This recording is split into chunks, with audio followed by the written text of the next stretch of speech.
Assalaamu calaykum walaalay qaaliga waa idin salaamay meel kasta adduunka joogtiin waxaan idin rajeynayaa inaad caafimaad qabtiin waa walaashin Hinda kanaalkayga la socotiin waa Simply Hinda maanta waxaan idin wadaa casharadii cilaan barashada ka mid ah oo horeyna u soo geliyay laakiin hadda laga dalbaday inaan ku soo celiyo maadaama mugdi ku jiray sidii bacda cilaanka loo suubinayo camal oo ku soo celiyo iyadana saasoo kale cashiro kale qaar oo ku soo celi doonaa marka wuxuu aad iyo aad u anfacayaa qofka hadda bilowga ah oo hadda baranaysa meesha cilaanka laga bilaabayo iyo meesha laga marayo sida ujeedinba waxaan ku bilaabay wareeg yar ah wareegii haddana wareeg kale sii dhex geliyay kadib ulahana ku xigaan marba meelna u jeedin doono iyagana saasoo kale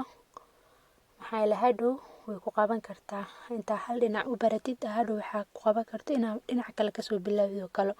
dhinacaas kale ka soo bilaabaysid gacantaada ma la qabsan marka ush inay ka qalqaloocataa laga yaabaa marba waxaa fiican marka kow baranaysid waxa xarfaha iyo shaqalada cilaanka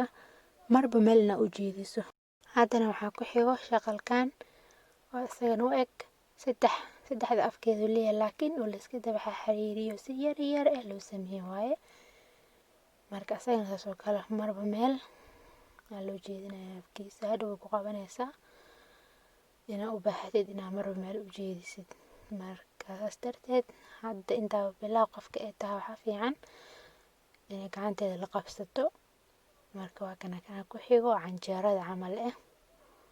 asaa horta ugu dhib badan dadka dhahaan ani ahaantiin saasaan u arki jiray inuu asaga ugu dhib badan laakiin mar hadda asaga qofka ee barataa la dhahay wax kalo oo ka hor imaan karo dhibi kara ma walahan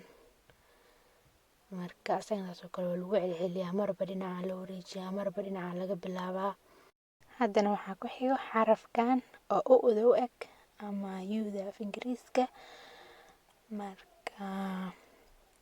ayadana saasoo kale marba meelaan u jeedinayaa qofka baranaysan saasoo kale saan hore u sheegay hadhow marba meelna u jeedisa ku qabanayso haddana waxaa ku xigo xarafkan oo saddexaad u eg asagana marba meelaa u jeedinaysaa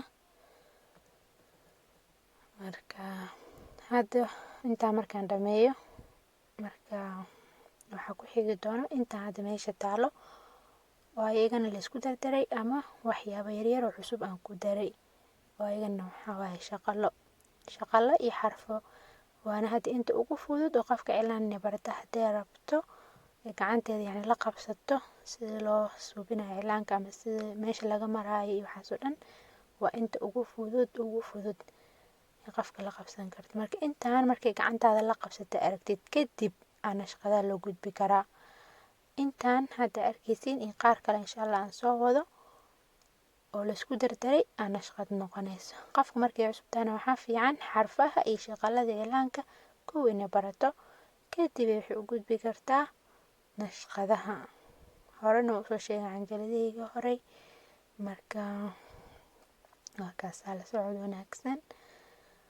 hadda kan saa ujeediin waa wareegi kow ku bilaabayay iyo saddexda afka yaryariiska lahayd oo saas loo wareejiyo waaye ayadana soo kale marba meel ka bilow gacanta iyada la qabsan doonto marka haddana waa kana waa ushi dheereed ushi haddana waxaa kor ka saaraya saddexdii oo yaryariiska afka yaryariiska lahayd oo ayadana saasoo kale marba meel loo jeedinayo marka wax saas u sii dhib badanba ma aha laakiin horta muhiimadda waxaa ah qofka waa inay hami u haysaa eena ka go-an tahay inay barato yani qof kasta way rabtaa inay wax maxaa la dhahaa ay qurxoon saarata ayadoona saaluun saf u gelin dad toogin ilmaheeda saasoo kale ku qanciso nafteeda ku qanciso marka waa kaasaa la socod wanaagsan intaana hadda codka ku keenaya inta ka dhiman nashiidan saari doonaa insha Allah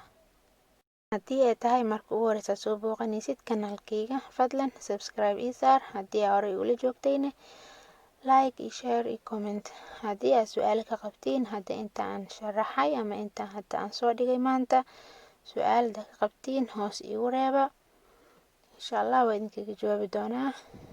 wassalaamu calaykum waraxmatullaahi wabarakaatuh